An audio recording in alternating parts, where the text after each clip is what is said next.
torta će biti plava. Naneću krem. I izravnati ga. Odlično. A sad ću posuti sve plavim bombonama njorc. O, to je prelepo. Ne mogu da odolim. Moram da probam. Odlično. A sad ću dodati malo više tečne bombone. O, da. Tako je lepa i privlačna.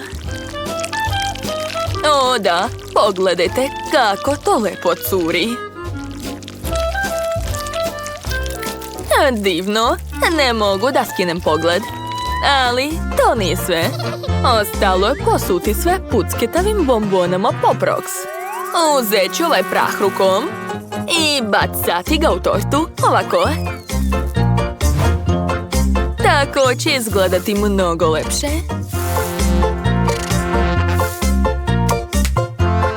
To je to.